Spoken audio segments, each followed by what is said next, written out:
Bismillahirrahmanirrahim. Assalamualaikum warahmatullahi wabarakatuh.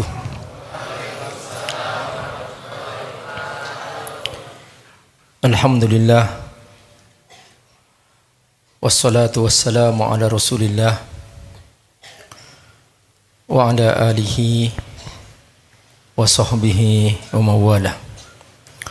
Asyhadu an la ilaha illallah wahdahu la syarikalah wa asyhadu anna Muhammadan abduhu wa rasuluh. Allahumma salli ala sayyidina Muhammad wa ala alihi wa sahbihi ajma'in wa ba'du. Yang Allah muliakan, pembina Darut Tauhid, ayahanda kita semua, Gurunda A'agim, semoga Allah selalu menjaga beliau, memberkahi hidupnya, memberkahi keluarganya, memberkahi keturunannya, memberkahi rizkinya, memberkahi semua yang belajar di pondoknya, dan memberkahi semua yang hadir malam ini. Yang belum menikah segera menikah, yang belum punya anak dikasih anak. Allahumma la sahla illa ma ja'altahu sahla wa anta taj'alul hazana idza syi'ta sahla. Ya Rahmanu ya Rahim, nahnu ibaduk banu abidik, ighfir lana wa yassir lana umurana washrah sudurana birahmatika ya arhamar rahimin. Amin ya rabbal alamin. Sahabatku, anak-anakku semua yang Allah muliakan, 3 rumus hidup. Pertama adalah bahwa kita menyadari diri kita dari Allah Subhanahu wa ta'ala, bahwa kita datang dari Allah. Bahasa Arabnya minka. Kah di sini siapa? Allah. Aku datang darimu ya Allah. Ana minka ya Allah. Ucapkan sama-sama, ana minka ya Allah. Ulangi lagi, ana minka ya Allah. Lagi, ana minka ya Allah. Lagi, minka ya Allah. Rumus kedua adalah bahwa semua amal yang kita kerjakan tidak ada lain kecuali untuk Allah Subhanahu wa ta'ala. Ucapkan, ana laka ya Allah. Ana laka ya Allah. Lagi, ana laka ya Allah. Kalau belajar bahasa Arab pakai gerakan, jangan ana laka ya Allah. Coba semuanya sepakat, ana laka ya Allah. Semuanya bergerak, ana laka ya Allah. Pertama, ana minka ya Allah. 2, ana laka ya Allah. Lagi, ana minka ya Allah. 2, ana laka ya Allah. Yang ketiga adalah bahwa kita pasti akan kembali kepada Allah Subhanahu wa ta'ala. Ana ilaika ya Allah. Lagi, lagi, coba yang semangat dari awal. Ana minka ya Allah. 2, 3, ilaika ya Allah. Lagi, ana minka ya Allah. Ana ilaika ya Allah. Ya. Sahabatku semua, ini kalau kita sadari dengan seyakin-yakinnya, demi Allah, tidak mungkin ada orang Islam mencuri hari ini. Karena dia tahu bahwa dirinya dari Allah, dia berbuat untuk Allah, dan dia akan dihisap oleh Allah. Maka dia tidak akan berani korupsi. Maka tidak akan ada orang muslim koruptor. Tidak akan ada orang muslim penzina.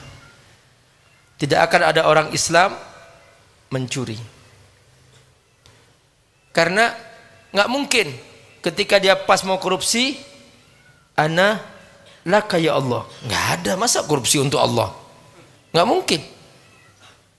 Pas mau berzina, ana laka ya Allah. Nggak ada. Pasti kata Nabi apa? La yasrikus sariq hina yasriq wa huwa mu'min. Tidak mungkin seseorang mencuri ketika dia hendak mencuri dia masih punya iman. Jadi tidak mungkin seorang korupsi ketika dia hendak korupsi dia masih punya iman. Karena kontradiksi. Bagaimana mungkin dia mengaku beriman sementara pekerjaan dia mencuri? Coba, ada nggak maling pas mau nyungkil Bismillahirrahmanirrahim? Ada? Nggak ada, pasti. Ketika dia mencuri ya mencuri aja, nggak pakai Bismillah. Pas mau berzina Bismillahirrahmanirrahim. Apa itu?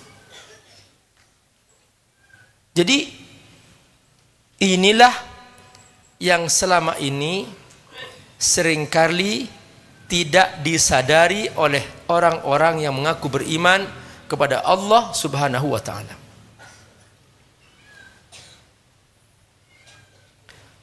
Satu hari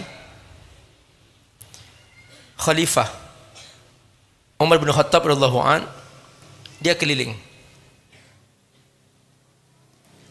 Bertemulah dengan seorang anak muda yang sedang mengembala kambing. Umar ngetes. Kata Umar radhiyallahu an, dulu majikan kamu ngasih kambing berapa? 1. Sekarang sudah berapa? 10. Majikan kamu tahu enggak bahwa jumlah kambing 10? Enggak. Kalau begitu gini, gimana aku beli 1, kamu ambil uangnya, kamu bersenang-senang dengan uang itu. Toh juga nanti lahir lagi itu kambing, lengkap lagi 10. Apa kata anak muda ini? Allah yaroni. Allah melihat aku. Perhatikan. Inilah iman. Jadi iman itu menggerakkan dalam hati. Iman itu menjadi kontrol dalam jiwanya. Ada orang, tidak ada orang, dia tetap soleh. Karena dia tahu Allah melihatnya. Sekalipun dia merasa aman, dia tahu itu dosa, dia nggak kerjakan. Itu iman. Jadi iman ini melebihi sebuah CCTV. Kalau kita ke negara-negara maju, jangan heran kalau mereka disiplin, bersih, rapi, sampai ada kotoran di pinggir jalan, dia ambil, dia buang ke tong sampah. Jujur, kalau nabrak mobil di sebuah kawasan parkir, dia tunggu tuh orangnya yang punya mobil itu. Begitu datang, dia bilang, I'm sorry sir, I just crashed your car. Aku sedang baru menabrak mobil kamu. Please complain to me. I have to pay. Silahkan kamu komplain, aku akan membayar semua biayanya itu. Kamu jangan kaget. Kenapa kok jujur begitu? Karena ada CCTV. Jadi di sana itu, kalau ketemu orang jujur, itu sebetulnya bukan karena iman, tapi karena kontrol CCTV yang begitu luar biasa, lengkap, sehingga sekecil apapun ketahuan. Maka mereka merasa nggak punya pilihan kecuali harus jujur. Sampai suatu hari di Jerman, sebuah ransel isinya uang 150 juta tertinggal di stasiun kereta. Dia balik lagi setelah 2 jam masih ada di situ. Karena kalau ada orang bawa diketahuan di CCTV itu. Jadi jujurnya itu karena kontrol CCTV. Nah, ini anak muda di zaman Khalifah Umar bin Khattab radhiyallahu anhu. Dia nggak ada CCTV. Begitu Umar coba mengetes, dia bisa berbohong, dia bisa menipu. Majikannya tidak tahu. Tapi kenapa dia tidak melakukan itu? Allah yarani, Allah melihat aku. Nah, ini sahabatku semua rahimakumullah yang disebut iman. Jadi kalau ada seorang anak muda, dia ke masjid oke, hafal Quran oke, luar biasa. Tapi pas sendirian, tidak ada orang, dia main HP, dia scrolling gambar-gambar maksiat dan dosa-dosa. Apakah dia nggak yakin Allah melihatnya? Apakah dia nggak yakin Allah melihatnya? Sehingga dia tidak takut berlama-lama menonton maksiat dan dosa-dosa. Coba dia berkata, Allah yarani, pasti nggak akan melakukan itu. Ingat bahwa at-taqwa huwa an tatasawat hasanatuhu fi sirrihi wa alaniyatihi. Saya ulangi lagi. At-taqwa huwa an tatasawat hasanatuhu fi sirrihi wa alaniyatihi. Takwa adalah seorang yang dia itu sama saja, tetap soleh, dia sendirian, nggak ada orang tahu atau di depan banyak orang. Itu namanya takwa. Tapi ketika ternyata di depan banyak orang soleh, tidak ada orang bejat, berarti dia tidak bertakwa. Ini yang kita belajar dari anak muda itu, Allah yarani, Allah melihatku. Suatu hari Khalifah Ali bin Abi Thalib didatangilah salah seorang. Ya imam, wahai imam, ismah li an azni, izinkan aku berzina. Kata Khalifah, fadhal, silahkan kalau mau berzina. Dia gembira, aku dapat izin dari Khalifah untuk berzina. Sebelum dia pergi dia tanya, ada syaratnya enggak? Ya adalah. Apa syaratnya? Pas mau berzina, cari tempat Allah enggak tahu. Pas mau berzina, cari tempat Allah tidak tahu. Dia mikir, di mana ya? Panjang lebar dia mikir. Terakhir dia putus asa. Kayaknya tidak mungkin deh aku cari tempat Allah nggak tahu. Karena isi hati saja Allah tahu. Coba saya ingin tanya nih, kamu tahu nggak bahwa kamu duduk di sini sekarang kamu ikhlas? Nggak tahu kan? Nggak tahu. Jadi ada satu dimensi dalam diri kita itu yang sampai pun diri kita itu tidak tahu, kecuali Allah yang tahu. Itulah ikhlas. Jadi sampai sekarang kita ini tidak berani mengatakan aku ikhlas kok ngaji, nggak berani. Kenapa? Karena man qala bi annahu ikhlas fa ikhlasuhu yahtaju ilal ikhlas. Siapa yang mengatakan aku ikhlas kok, berarti ikhlasnya perlu diikhlaskan lagi. Bukan ikhlas namanya. Makanya kalau kamu buka Quran, surah Al-Ikhlas, dalam surah itu tidak ada kata Al-Ikhlas. Bahwa ikhlas itu tidak perlu diberitahukan. Bahwa ikhlas itu urusan Allah. Bahwa kita sendiri yang melakukannya belum tahu apakah amalku yang aku kerjakan hari ini ikhlas atau bukan. Allah yang tahu. Malaikat pun tidak tahu. Ada riwayat, ya, setiap hari Senin dan Kamis pekerjaan malaikat ini naik ke langit melaporkan amal manusia. Makanya kata Nabi apa?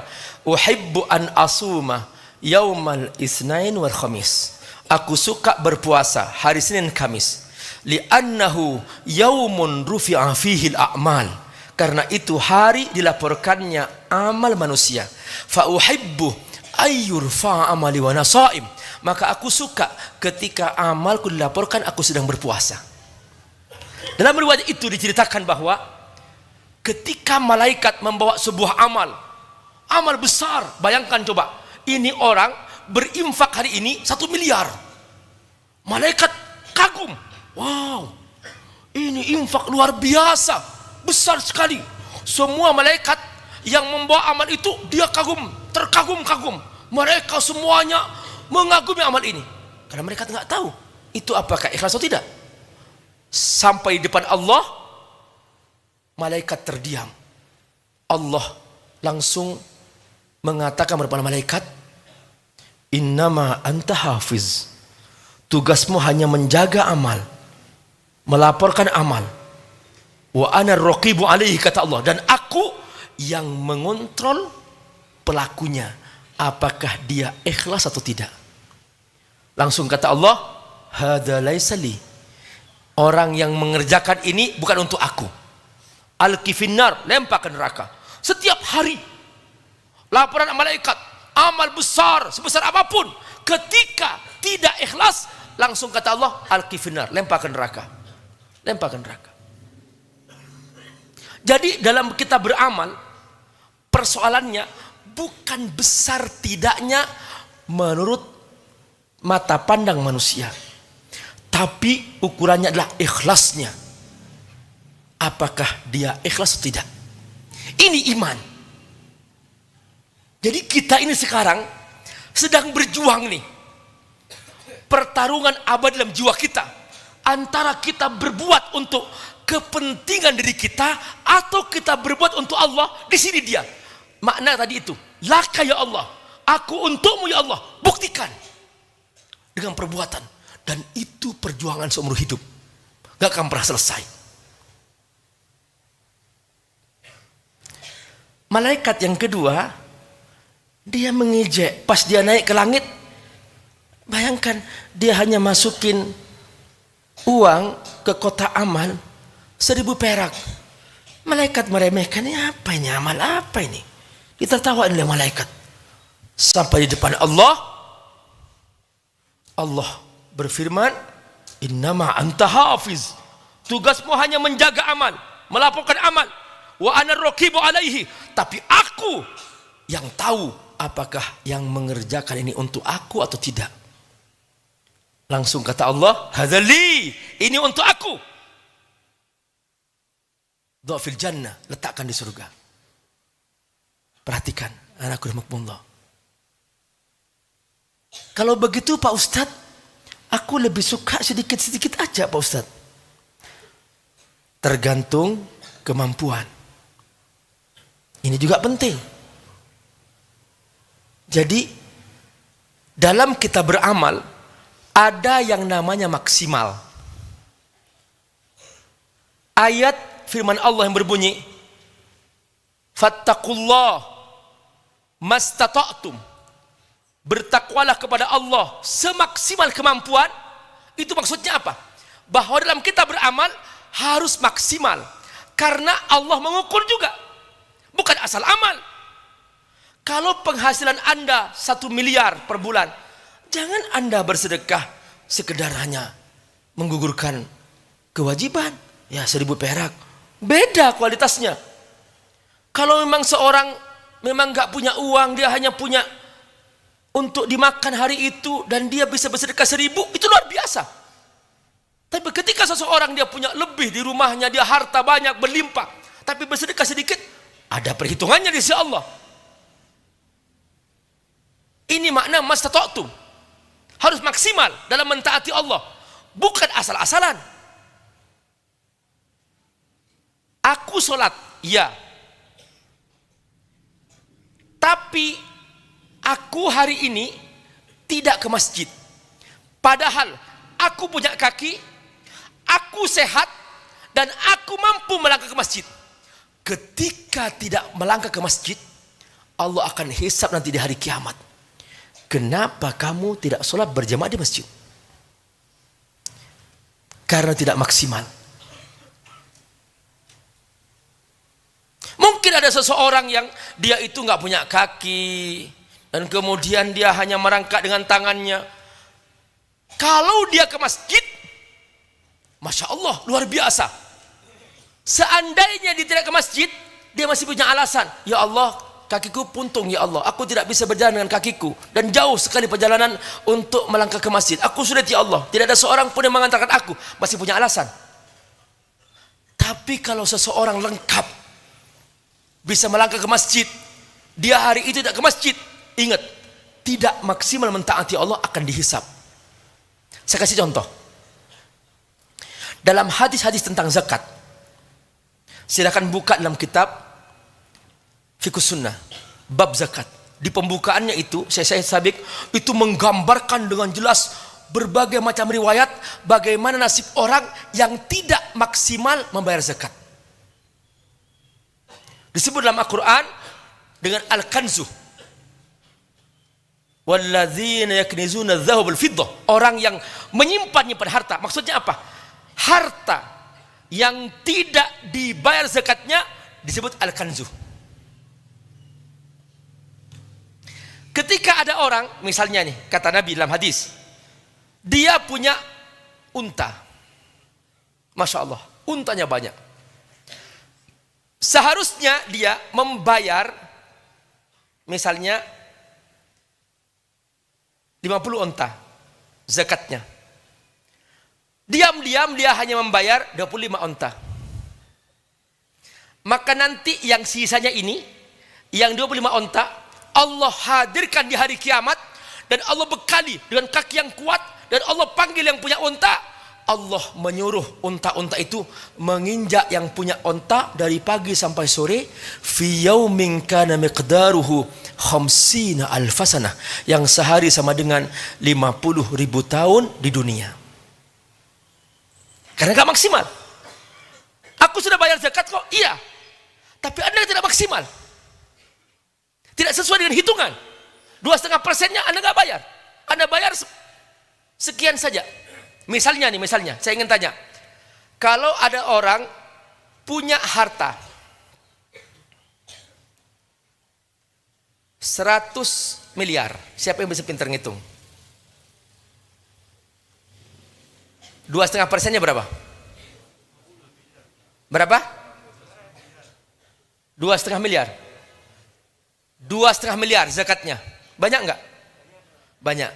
Tiba-tiba dia datang ke Baitul Mal, artinya ke amil zakat, dia bawa, sekarang saya bayar zakat saya 1 miliar.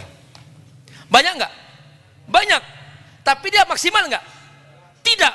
Nah, nanti ini yang 15 miliarnya akan Allah jadikan setrika, dan Allah akan setrikakan di punggung orang yang punya harta itu dari pagi sampai sore, fi yaumin kana miqdaruhu khamsina alfasana, yang sehari sama dengan 50.000 tahun di dunia.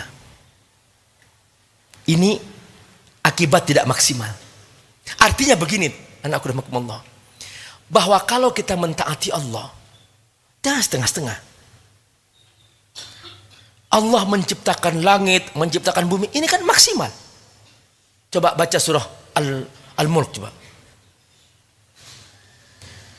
Alladzi khalaqa sab'a samawatin tibaqa ma tara fi khalqir rahmani min tafawut farji'il basar hal tara min futur thumma rji'il basara karratain yanqalib ilaikal basaru khasi'an wa huwa hasir.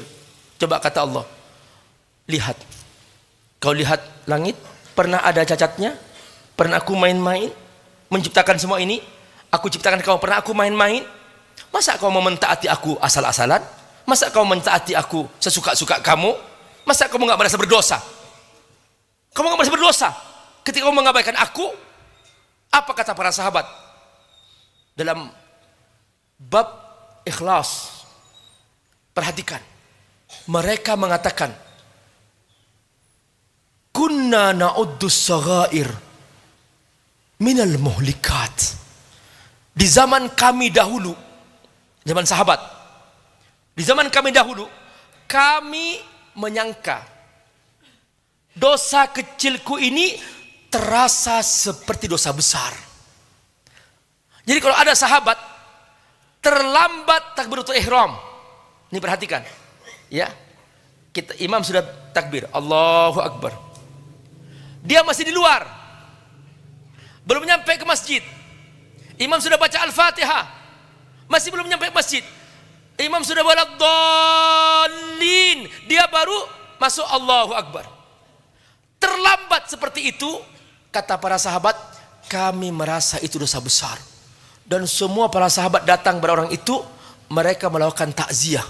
Memang ada pekerjaan yang penting daripada Allah. Perhatikan, ini iman. Jadi iman itu melahirkan sebuah getaran-getaran, rasa takut dalam jiwa, sehingga benar-benar dia tergerakkan. Apapun kondisinya, apapun resikonya, dia merasa berdosa kepada Allah ketika dia jatuh dalam dosa kecil, sekecil apapun. Faman ya'mal mithqala dzarratin khairan yarah, wa man ya'mal mithqala dzarratin syarran yarah. Sebesar atom pun sebuah kebaikan ada catatannya di sisi Allah Subhanahu wa taala. Sebesar atom pun sebuah keburukan Allah cacat. Ini dia yang membuat para sahabat merebut kebaikan dan mereka tidak hitung-hitungan sekalipun kecil. Dan mereka menjauhi maksiat dengan sesungguh-sungguhnya sekalipun itu nampak dosa kecil. Ini yang kata para sahabat, kunna na'uddus saghair minal muhlikat. Kami merasa bahwa dosa kecil yang kami lakukan terasa dosa besar. Sekarang dosa besar pun mereka ketawa-ketawa. Sudah korupsi, sudah tangkap KPK, masih ketawa-ketawa. Gak takut sama sekali sama Allah. Perhatikan. Nah, inilah yang ingin kita bangun, dan ini yang kita perjuangkan. Mengapa aku nyantri? Kenapa aku nyantri? Mengapa aku jadi santri? Kenapa? Karena aku ingin mencapai level di mana aku merasakan getaran di saat aku membuktikan iman kepada Allah Subhanahu wa taala. Anakku rahimakumullah, sahabatku semua yang Allah muliakan.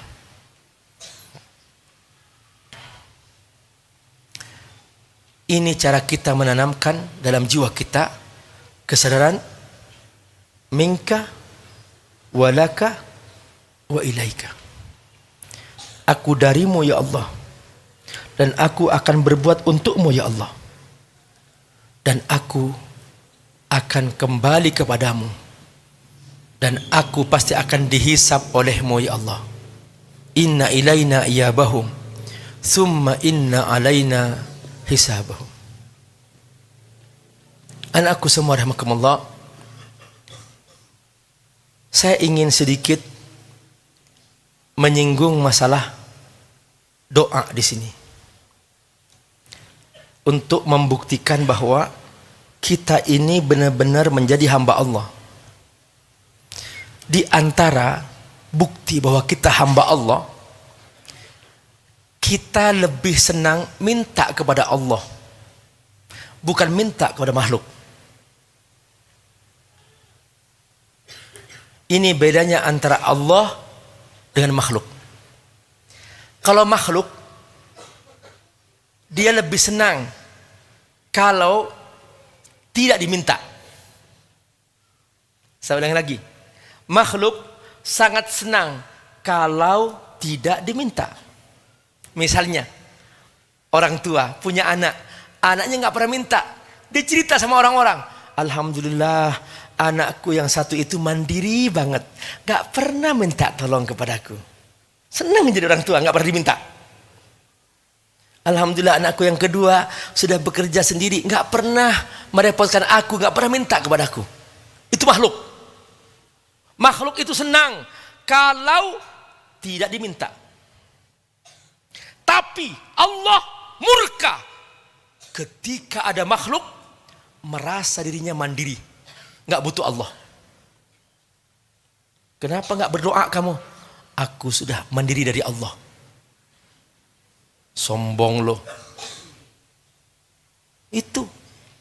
Jadi apa kata Nabi? Malam yas'alillah yaghdab alaih. Orang yang malas minta kepada Allah, Allah murka kepadanya. Jadi iman itu dibuktikan dengan apa? Dengan kita merasa yakin dengan Allah. Bahwa cara membuktikannya gampang. Perbanyak kita berdoa kepada Allah. Perbanyak kita menyebut nama Allah. Perbanyak kita berzikir kepada Allah. Itu namanya hamba. Bukan Allah butuh kita, bukan. Allah tetap Tuhan. Sekalipun tidak ada satupun makhluk di muka bumi memuji Allah. Allah nggak butuh kita. Kalau kita memuji Allah, kita ingin diri kita ini dimuliakan oleh Allah. Jadi manfaatnya kembali kepada kita. Bukan Allah butuh pujian. Tapi kita yang butuh Allah Subhanahu wa taala. Karena itu hidup Nabi ini, anakku rahmatullah, hidup Nabi selalu Nabi berzikir. Hidup Nabi nggak terlepas dari zikir. Zikir sederhana yang kita sudah hafal. Astaghfirullahaladzim. Nabi bersabda, wallahi inni la astaghfirullah bil yaumi atamarra. Demi Allah, aku membaca istighfar setiap hari 100 kali. Wa fi riwayah 70 marrah. Dalam riwayat yang lain 70 kali. Ini Nabi loh.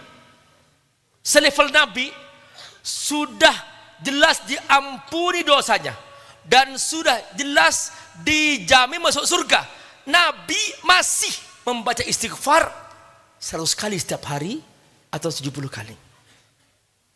Apalagi kita, surga nggak jelas, ampunan pun belum jelas, masih malas baca istighfar. Itu istighfar. Ada seorang ulama, dia berhasil mengumpulkan zikir dan doa Nabi, dan ternyata sangat tebal. Ulama ini dikenal sebagai ulama besar dalam ilmu hadis, dan dalam ilmu fikih Syafi'i juga beliau adalah rujukan, dan beliau berhasil mensyarah Sahih Muslim. Dialah Imam An-Nawawi. Imam An-Nawawi mengumpulkan semua zikir dan doa Nabi dalam satu buku namanya Kitab Al-Azkar. Setelah dipelajari, ya Allah, tidak ada satupun waktu yang Nabi lewati kecuali Nabi berzikir berdoa, berzikir berdoa. Ini hamba Allah. Nggak pernah berhenti Nabi. Coba kalau malam-malam, kita ini terbangun nggak malam-malam? Sering kan? Coba ngapain kalau bangun? Hah? Bangun, pipis, kamar mandi, bobok lagi kan? Nah, tahu nggak Nabi? Kata Nabi, man ta'arrahu billail, siapa yang terbangun di malam hari, wa qala la ilaha illallah wahdahu la syarikalah lahul mulku wa lahul hamdu wa huwa ala kulli syai'in qadir Allahumma ighfirli ghafarallahu dzunubahu. Orang yang terbangun di malam hari lalu mengucapkan la ilaha illallah sampai selesai tadi itu, lalu mengucapkan Allahumma ighfirli, ampuni aku ya Allah, kata Nabi, Allah akan mengampuni dosa-dosanya. Ini sering terjadi sama kita. Terbangun, tidur lagi. Coba pas terbangun baca itu. Subhanallah, itu doa dan itu Nabi kerjakan. Saking banyaknya doa Nabi dan saking Nabi ini nggak pernah lepas, setiap detik ketika berzikir menyebut nama Allah. Perhatikan, ini contoh hamba Allah. Ini contoh yang Allah puji sampai Allah menyebutkan dalam Al-Quran, Subhanalladzi asra bi'abdihi lailan. Perhatikan, kata Allah apa? Ini hambaku yang aku perjalankan, asra bi'abdihi. Jadi ini hamba Allah, Nabi ini. Allah sudah umumkan, kalau kita kan masih berjuang. Kita masih berjuang ingin menjadi hamba Allah. Mudah-mudahan Allah mengakui kita sebagai hambanya. Jadi kita ini sedang berjuang untuk mencapai level hamba Allah. Nah, contohnya siapa? Nabi. Ternyata Nabi ini sangat luar biasa dalam berzikir, berdoa. Berzikir, berdoa, nggak pernah lepas. Nabi hanya minta kepada Allah, tidak pernah minta kepada makhluk. Makanya, anakku rahimakumullah, cara Allah mentarbiah Nabi, mendidik Nabi, tahu nggak? Belum lahir Nabi, bapaknya diambil. Umur 6 tahun, ibunya diambil. Merasa nyaman dengan kakeknya Abdul Muttalib, kakeknya diambil oleh Allah. Merasa aman, didampingi oleh pamannya Abu Talib dan istrinya Ibunda Khadijah radhiyallahu anha. Dua-duanya diambil sampai terjadi tahun kesedihan. Kenapa? Allah tidak ingin Nabi ada sedikit merasa aman dengan makhluk. Allah ingin Nabi langsung kepada Allah. Sampai sebegitu rupa Allah mendidiknya. Sampai satu hari para ulama sempat berdebat panjang lebar dan bertahun-tahun mereka mencari jawaban, nggak ketemu. Tentang apa? Tentang doa keluar dari toilet. Siapa yang hafal? Apa yang dibaca doa keluar dari toilet? Yang ini membaca Allahumma inni a'udzubika. Ada yang baca apa? Ghufranaka. Alhamdulillahilladzi adzhaba 'anil adza wa afani. Apa artinya ghufranaka? Apa artinya? Ghufranaka, apa artinya? Ampuni aku ya Allah. Begitu keluar, ghufranak. Ampuni aku ya Allah. Ghufranak, ampuni aku ya Allah. Para ulama hadis sempat bertanya-tanya, mengapa Nabi kok minta ampun begitu keluar di toilet? Ada apa? Mereka baru tahu jawabannya setelah mereka membaca kitab Al-Adhkar.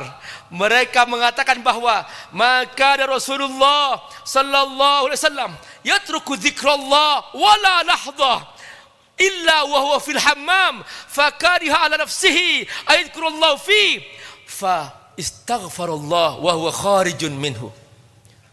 Nabi tidak pernah meninggalkan zikir dan doa kepada Allah setiap detik, kecuali pas di toilet Nabi merasa makruh untuk berzikir, bertasbih dalam toilet.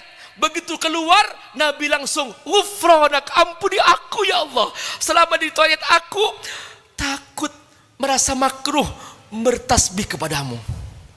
Kita berjam-jam gak zikir, lewat aja, aman-aman saja. Gak merasa berdosa kepada Allah, biasa aja. Main scrolling, main HP, main game, lupa Allah berjam-jam, gak merasa berdosa sama sekali. Nabi merasa makruh di toilet, begitu keluar langsung minta ampun kepada Allah SWT. Ini jawaban para ulama dalam hasil penelitian mereka bertahun-tahun untuk mencari jawaban tentang rahasia hadis ini. Anakku rahimakumullah, begitu indahnya jalan kehambaan itu, dan begitu pentingnya kita memahami ini, karena ini merupakan jalan kehambaan menuju Allah Subhanahu wa ta'ala. Kita sedang mengejar level supaya Allah mengakui kita, dianggap sebagai hambanya. Itu perjuangan kita sekarang. Dan doa-doa ini adalah merupakan bagian dari pembuktian bahwa kita butuh Allah Subhanahu wa ta'ala. Saking senangnya Allah melihat hambanya berdoa di tengah malam, di saat semua manusia sangat benci diminta. Allah membuka pintu langit dan bumi, pintu langit selebar-lebarnya untuk hamba-hambanya yang bangun di malam itu. Coba, kamu ingin bangun masjid, bawa map, datang ke sebuah rumah jam 2 malam, kedok pintu, Assalamualaikum, jam 2 malam, bawa map, pengen minta tolong bangun apa? Masjid. Saya ingin tanya, kira-kira jawaban yang punya rumah apa? Emang gak ada waktu lagi ya? Nah, sekarang coba kita bangun jam 2 malam, ambil wudu, sujud.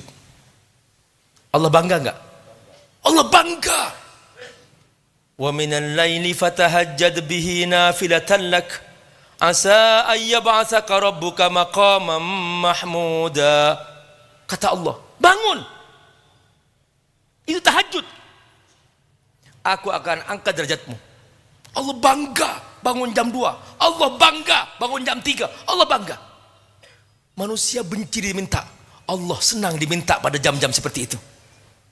Ini Allah.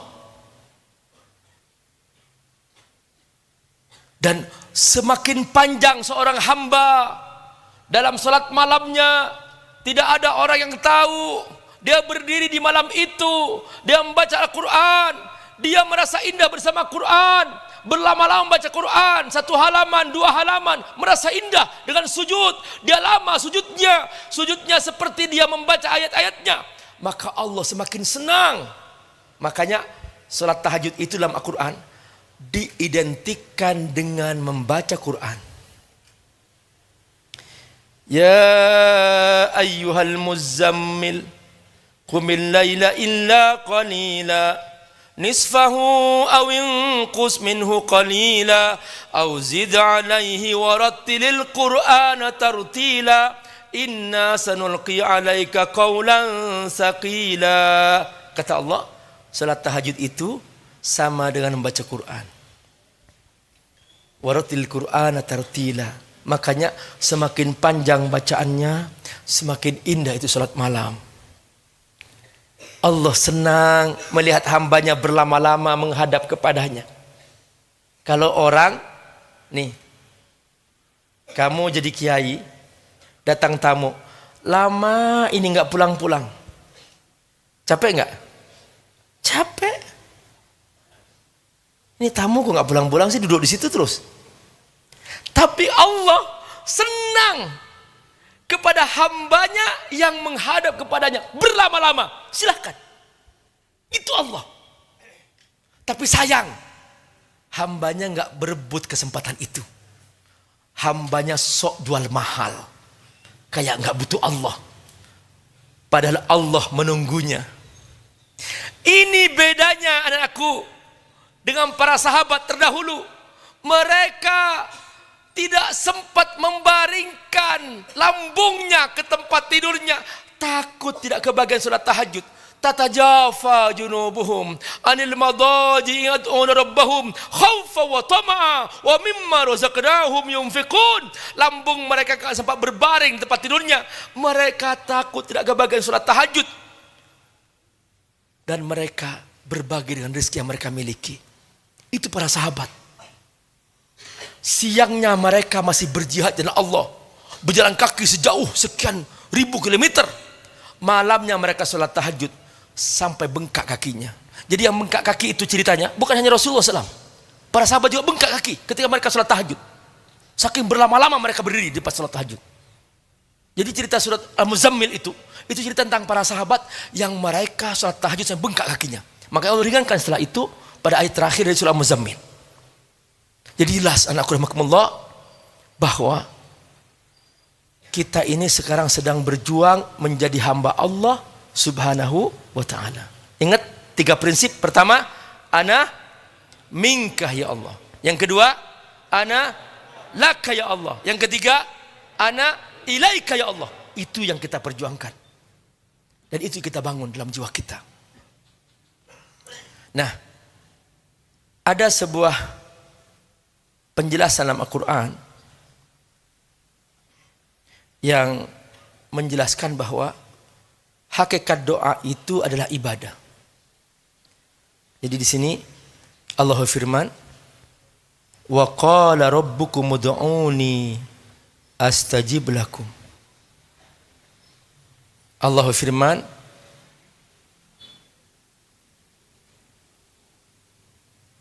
mintalah kepadaku, ud'uni,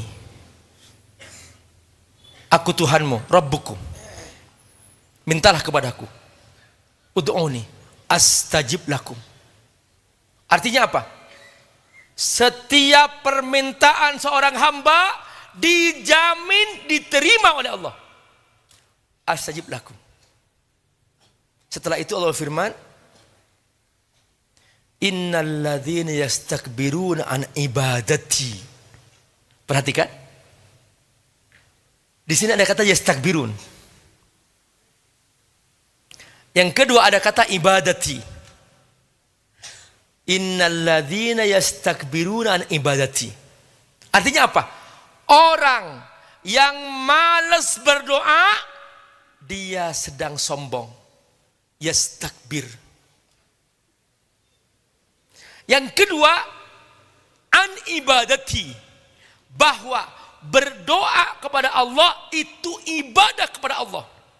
Makanya Nabi hidupnya hanya berzikir berdoa, karena ternyata itulah ibadah kepada Allah Subhanahu wa taala. Bahwa dengan cara itu kita akan diangkat oleh Allah dari level iman biasa ke level kehambaan yang lebih tinggi.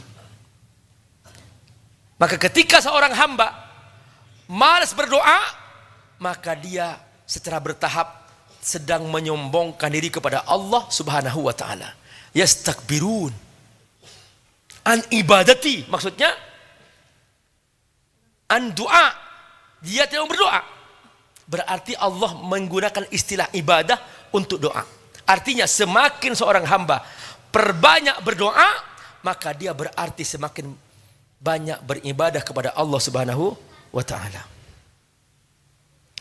Tapi anakku rahimakumullah, karena doa dijamin diterima, kita tidak boleh ngatur Allah. Biarkan Allah yang ngatur kita. Tugas kita hanya berdoa. Jangan tergesa-gesa atas apa yang kita minta. Sebab tahapan diterimanya doa itu bertahap-tahap. Satu, diberikan langsung. Yang kedua, ditunda. Yang ketiga, diberikan di akhirat. Dan pasti diterima. Astajib lakum. Hanya tahapannya 3. Diberi langsung. Misalnya, Allahumma hawwin alaina safarana hadza wa atwi anna bu'dah. Kita sedang safar nih. Ya Allah, mudahkan aku untuk menjalani perjalanan ini dan dekatkan yang jauh jadi dekat. Begitu berangkat, nyampe ke tempat aman. Berarti langsung. Yang kedua, ditunda. Ada hikmahnya. Allahumma hawwin alaina safarana hadza wa atwi anna bu'dah. Berangkat ke airport, kena macet. Sampai akhirnya pesawatnya berangkat. Terlambat dia. Dia kecewa. Tadi aku sudah berdoa. Kenapa oleh Allah gak diterima doaku? Bukan gak diterima, diterima. Tapi ditunda oleh Allah. Apa ditundanya? Kita kena macet. Begitu kita pulang, kita buka TV, loh ada kecelakaan. Pesawat nomor sekian jatuh. Oh, berarti ditunda oleh Allah. Untuk kepentingan kita juga. Coba kita ikut tadi lancar. Jatuh, kena pesawat, jadi korban. Ini ditunda. Makanya jangan kecewa kepada Allah. Ketika misalnya aku sekarang berdoa, ya Allah, mudahkan aku jodoh sama si fulana. Tahu-tahu si fulana menikah sama orang lain. Yang kecewa sama Allah. Itu ditunda. Jangan-jangan kalau menikah sama si fulana nggak cocok, terjadi perceraian. Makanya Allah tunda diterimanya doa. Jangan ngatur Allah, jangan. Biarkan aja Allah yang ngatur. Tugas kita hanya berdoa. Yang ketiga, Allah terima doa itu di akhirat. Nanti begitu dia sampai di akhirat, Allah tunjukkan, ini doa-doa kamu yang aku tidak berikan kepadamu di dunia, sekarang menjadi sebuah keindahan di surga. Dia tunjukkan, ini doa kamu tanggal sekian, kamu minta ini menjadi begini, kamu minta ini jadi begini. Dia berkata, ya Allah, seandainya aku tahu jadi begini, nescaya aku minta agar semua doaku diterima untuk di akhirat saja, jangan diberikan di dunia. Sampai begitu, saking indahnya di surga. Nah, anakumullah, seorang hamba adalah seorang yang tidak pernah kecewa sama takdir Allah. Seorang hamba adalah seorang yang selalu yakin bahwa apa yang Allah takdirkan pasti baik. Seorang hamba adalah seorang yang selalu dia berdoa kepada Allah dan dia berjuang sungguh-sungguh, dan dia yakin bahwa apa yang Allah berikan kepadanya pasti itulah yang terbaik untuk dirinya. Maka kita sedang berjuang sekarang untuk menjadi hamba Allah Subhanahu wa taala, supaya kita senantiasa diberikan kemudahan dengan secara maksimal menjadi hamba terbaik di depan Allah Subhanahu wa taala. Sekali lagi, jangan mengatur Allah. Jangan prasangka buruk kepada Allah. Jangan tergesa-gesa dalam setiap doa. Yakinlah bahwa apa yang kita kerjakan adalah dalam ketaatan kepada Allah Subhanahu wa taala. Perbanyaklah baca istighfar, karena istighfar ini pencucian dosa. Banyak permintaan, banyak doa terhalang karena dosa-dosa. Maka semakin seorang hamba memperbanyak istighfar, maka semakin seorang hamba dimudahkan oleh Allah Subhanahu wa taala dalam segala urusannya. Jadi anakumullah, begitulah kita dalam berjuang menjadi hamba Allah Subhanahu wa taala. Lalu di sini pada bagian akhir dari ceramah saya ini malam ini, saya ingin menyebutkan beberapa poin yang silahkan anak-anakku menghafalnya atau menulisnya, karena ini adalah merupakan ucapan hikmah dari para ulama yang sangat luar biasa. Apa yang membuat doa itu tertolak? Di sini dikatakan ada 7 penghalang yang membuat doa itu tertolak. Pertama, annakum askhattum rabbakum walam tatlubu ridahu. Kamu selalu berbuat amal yang membuat Allah murka, dan kamu tidak berjuang untuk merebut ridha Allah Subhanahu wa taala. Artinya apa? Annakum ta'maluna a'malan yujibu alaikumus sakhat. Kamu mengerjakan sebuah amal yang amal itu memastikan bahwa Allah akan marah kepadamu, memanggil murka Allah Subhanahu wa taala. Walam tandamu ala ma fa'altu. Dan kamu tidak menyesal dengan perbuatan tersebut. Mohon diingat, penghalang doa adalah ketika perbuatannya selalu memanggil murka Allah Subhanahu wa taala. Makanya sebelum kita beramal, bertanya dulu, apakah kalau aku begini Allah murka enggak? Kalau Allah murka, jangan. Apa kalau aku buka toko yang isinya ada barang-barang haram, Allah murka enggak? Kalau Allah murka, jangan buka, sekalipun keuntungannya banyak. Apakah kalau aku menggunakan sistem riba, Allah murka enggak? Kalau Allah murka, jangan lakukan, sekalipun untungnya banyak. Ini termasuk yang pertama. Annakum askhantum rabbakum walam tatlubu ridahu. Kamu selalu melakukan perbuatan yang memanggil murka Allah subhanahu wa ta'ala, dan kamu tidak berjuang untuk mendapatkan ridha Allah subhanahu wa ta'ala. Penghalang yang kedua, annakum taquluna nahnu abidullah. Kamu ngaku bahwa aku hamba Allah. Wala ta'maluna amalal abid. Tapi perilaku kamu tidak mencerminkan kamu seorang hamba. Coba. Seorang hamba sahaya dipanggil majikannya. Ya fulan, siap majikan. Langsung dia bersegera melaksanakan. Itu namanya hamba sahaya. Hamba sahaya itu enggak pernah terlambat. Ini enggak nih, mengaku aku hamba Allah, tapi perilakunya tidak mencerminkan seorang hamba. Sudah azan kemana tahu? Enggak jawab azan, enggak dengar azan. Tahu enggak azan? Itu para sahabat.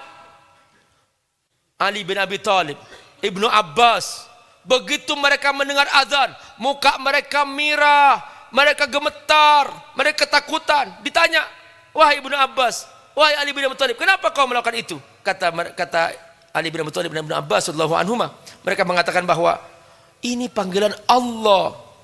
Aku akan menghadap Allah. Allah pencipta langit dan bumi. Masa aku aman-aman saja? Masa aku berleha-leha? Perhatikan, sampai seperti itu para pendahulu kita. Mereka mencerminkan aku hamba Allah. Dalam perang Badar, mereka sedang bersiap-siap untuk perang. Para sahabat sedang makan. Yang mereka makan hanya kurma, karena mereka nggak bawa bekal banyak ketika itu.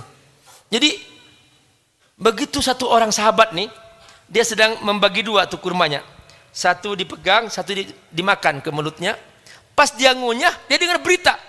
Man qutila falahul jannah, kata Nabi. Nabi mengumumkan, man qutila falahul jannah. Siapa yang terbunuh langsung masuk surga. Sahabat ini mikir, loh, hanya terbunuh masuk surga? Langsung dia keluarkan kurma di mulutnya, digabung dengan kurma yang di tangannya, diletakkan di batu, langsung dia berangkat ke tengah-tengah musuh. Dikatakan dalam riwayat, fantolaqu kasam. Dia berangkat seperti anak panah yang dilepaskan dari busurnya.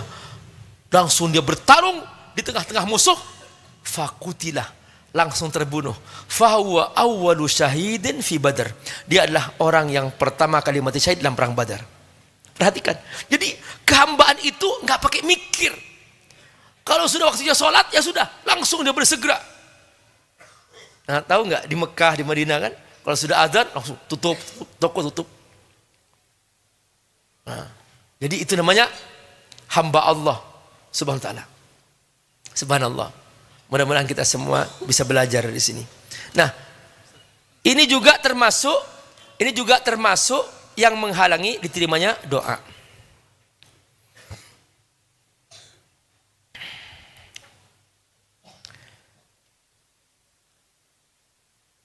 Sudah habis ya?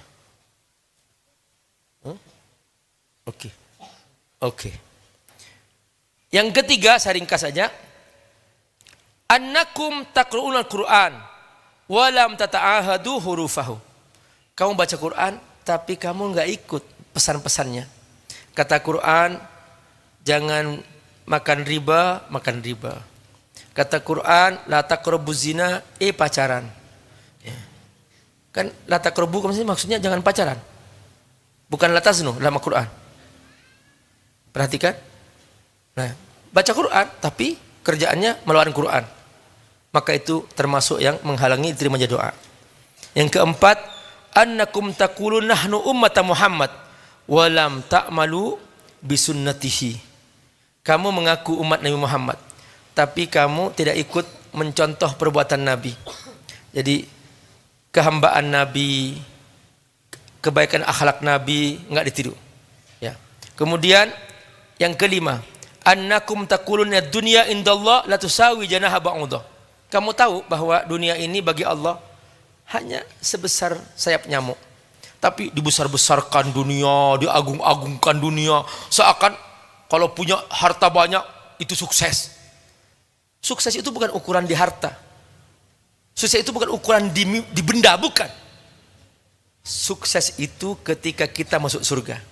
Faman zuhziha 'anil nar wa udkhilal jannata faqad faz. Siapa yang diselamatkan dari api neraka dan masuk surga, itulah orang sukses. Di dunia proses. Di dunia tidak ada orang sukses. Semua dunia proses. Kapan tahunya sukses? Ketika masuk surga. Nah, ini enggak dibesar-besarkan dunia, seakan-akan itu semuanya ukurannya. Enggak, bukan itu. Nah, ini termasuk juga salah satu yang menyebabkan seseorang ditolak doanya. Yang keenam, annakum taquluna innaha zailah wa a'malukum a'mal muqimin biha. Kamu yakin bahwa dunia ini akan Allah hancurkan. Tapi kenapa kok kamu seakan-akan abadi di dunia? Nah, ini juga termasuk membesar-besarkan dunia. Terus yang ketujuh, yang terakhir adalah annakum taquluna innal akhirah khairum minad dunya wa la tajtahiduna fi talabiha. Kamu yakin bahwa akhirat lebih baik pada dunia, tetapi kamu ternyata tidak bersungguh-sungguh membangun akhirat kamu. Akhirnya dia benar-benar menghabiskan waktu hanya untuk urusan dunia dan lupa akhirat. Itulah anakku rahimakumullah, tentang rahasia kehambaan kepada Allah dan bagaimana kita membuktikannya dalam mentaati Allah dengan bersungguh-sungguh kita memperbanyak zikir dan doa kepada Allah Subhanahu wa taala. Semoga Allah berkahi. Wassalamualaikum warahmatullahi wabarakatuh. Al-Fatihah. أعوذ بالله من الشيطان الرجيم بسم الله الرحمن الرحيم الحمد لله رب العالمين الرحمن الرحيم مالك يوم الدين إياك نعبد وإياك نستعين اهدنا الصراط المستقيم صراط الذين أنعمت عليهم غير المغضوب عليهم ولا الضالين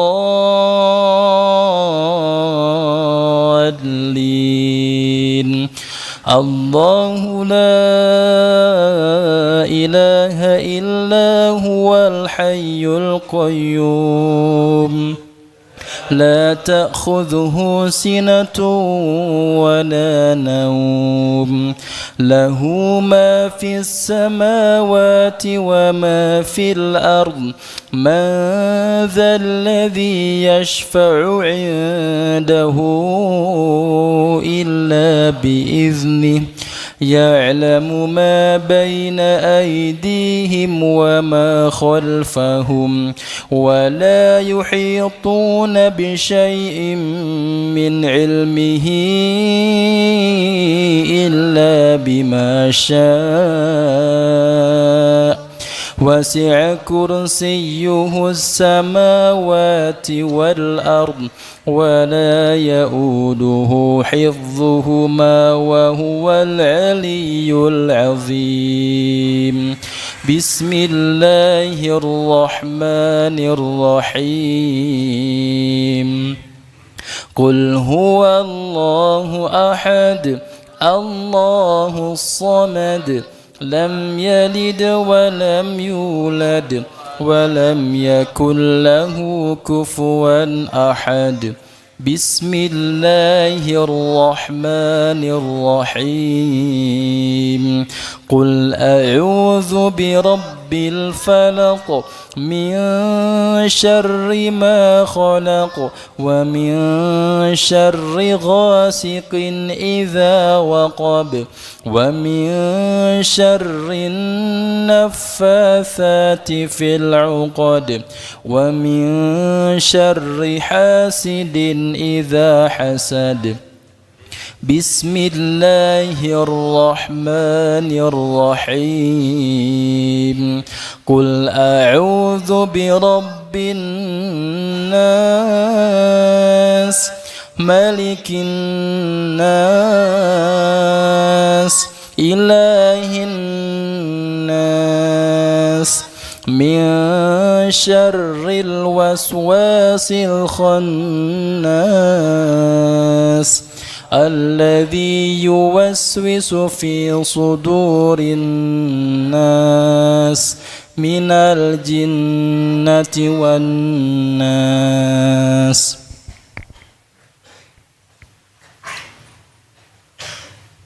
Bismillahirrahmanirrahim. Hamdan syakirin, hamdan na'imin, hamdan yuwafi na'amahu yukafi mazidah. Ya Rabbana lakal hamdu kama yanbaghi li jalali wajhil karim wa 'azimi sultanik. La ilaha illallahul ahadus samad, alladzi lam yalid wa lam yulad wa lam yakun lahu kufuwan ahad. La ilaha illallahul halimul karim. La ilaha illallahul aliyyul azim. La ilaha illallah rabbus samawati as-sab'i wa rabbul arsyil karim. Allahumma ighfir lana dhunubana wa kaffir 'anna sayyi'atina wa tawaffana ma'al abrar. Allahumma arzuqna fahman nabiyyin wa hifdzal mursalin wa ilhamal malaikatil muqarrabin bi rahmatika ya arhamar rahimin. Ya Rahman ya Rahim. Ya Allah, kami hamba-Mu, kami hadir di sini karena kami mencintai-Mu. Kami beriman kepada-Mu ya Allah. Jagalah iman kami. Jagalah cinta kami kepada-Mu ya Rabb, agar kami istiqamah di jalan-Mu ya Allah. Ya Rabbal Alamin, terlalu banyak godaan di sekitar kami yang membuat kami seringkali lemah iman, mudah tergoda, mudah terjatuh dalam dosa. Ini karena kelemahan iman kami. Ya Rabbal Alamin, bimbinglah kami agar kami istiqamah di jalan-Mu ya Allah. Kami hanya ingin menjadi hamba-Mu ya Rabbal Alamin. Ya Rahman ya Rahim. Ya Hayy ya Qayyum bi rahmatika nastaghits. Kami sedang dalam perjalanan mencari ilmu ya Allah. Beri kami hidayah ya Allah. Jadikan ilmu yang kami pahami sebagai ilmu yang memberikan petunjuk dalam hidup kami. Jauhkan kami dari pemahaman yang salah tentang ilmu ini ya Allah, agar kami tidak sesat dari apa yang telah kami dapatkan ya Rahman ya Rahim. Kami ingin lurus ya Allah. Ihdinas siratal mustaqim. Kami ingin istiqamah ya Allah. Ihdinas siratal mustaqim. Kami ingin bersungguh-sungguh mentaati-Mu ya Allah. Ihdinas siratal mustaqim. Kami ingin bersungguh-sungguh patuh kepada-Mu ya Allah. Ihdinas siratal mustaqim. Kuatkan iman kami, kuatkan ketaatan kami kepada-Mu ya Allah. Beri kami kekokohan dalam mencari ilmu ya Allah. Beri kami ilmu yang bermanfaat ya Allah. Ya Rabbal Alamin, beri kami kekuatan ya Allah. Di akhir zaman ini kami berhadapan dengan berbagai macam fasilitas yang memudahkan kami berbuat dosa kepada-Mu ya Rabbal Alamin. Kuatkan iman kami ya Allah, agar kami bisa menggunakan fasilitas itu untuk ketaatan kepada-Mu ya Rabb, untuk berdakwah di jalan-Mu ya Allah, bukan untuk membuat kerusakan dalam diri kami, bukan untuk membuat kerusakan di sekitar kami, bukan untuk membuat kerusakan di tengah masyarakat kami. Ya Rabbal Alamin, ya Hayy ya Qayyum bi rahmatika nastaghits. Engkau yang telah menciptakan kami, Engkau tahu kelebihan-kelebihan kami.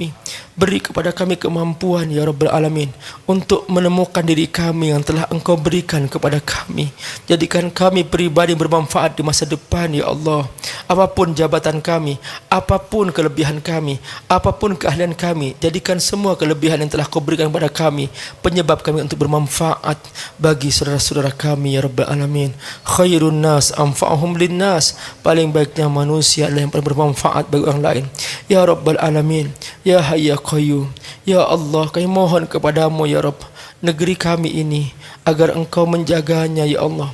Di sini kami lahir, di sini kami bersujud kepada-Mu, di sini kami mengumandangkan azan, di sini kami berjuang untuk mencari nafkah yang halal. Jadikan negeri kami negeri yang aman ya Allah. Jauhkan dari orang-orang yang zalim ya Allah. Siapapun yang ingin membuat kerusakan negeri kami, hancurkan dengan caramu ya Allah. Siapapun yang ingin menghancurkan negeri kami, jauhkan dari negeri ini ya Rabbal Alamin dengan caramu ya Allah. La haula wa la quwata illa bik. Kami tidak punya daya upaya kecuali dengan pertolonganmu ya Allah. Ya Rabbal Alamin, Ya Hayy Ya Qayyum, birahmatika astaghits. Saudara kami di Palestina ya Allah, setiap hari mereka bertahan untuk menjaga Masjidil Aqsa ya Rabbal Alamin. Ya Allah, kuatkan mereka ya Allah untuk tetap bersatu dalam diri mereka, dalam kebersamaan mereka ya Allah. Yang lapar beri mereka makan ya Allah. Yang tidak punya pakaian beri mereka pakaian ya Allah. Di musim dingin beri mereka selimut ya Allah. Di musim panas beri mereka perlindungan ya Allah. Dari bom-bom yang mereka kirimkan beri mereka perlindungan ya Allah. Jadikan semua itu kembali bahayanya kepada mereka yang menjajah Palestina ya Rabbal Alamin. Ya Rahman ya Rahim, hancurkan semua kekuatan yang ingin menghancurkan Masjidil Aqsa, yang telah membunuh saudara-saudara kami di sana ya Allah. Jadikan kami semua tergerakkan untuk membantu mereka ya Allah. Kami hamba-Mu dalam satu jiwa, satu visi, ingin kembali kepadamu. Semua perjuangan kami untuk membantu saudara kami di mana mereka berada ya Allah. Rabbana hab lana min azwajina wa dzurriyyatina qurrata a'yun waj'alna lil muttaqina imama. Rabbana atina fid dunya hasanah wa fil akhirati hasanah wa qina adzabannar. Wa sallallahu ala sayyidina Muhammad wa ala alihi wa sahbihi wasallam. Walhamdulillahi rabbil alamin. Wassalamualaikum warahmatullahi wabarakatuh.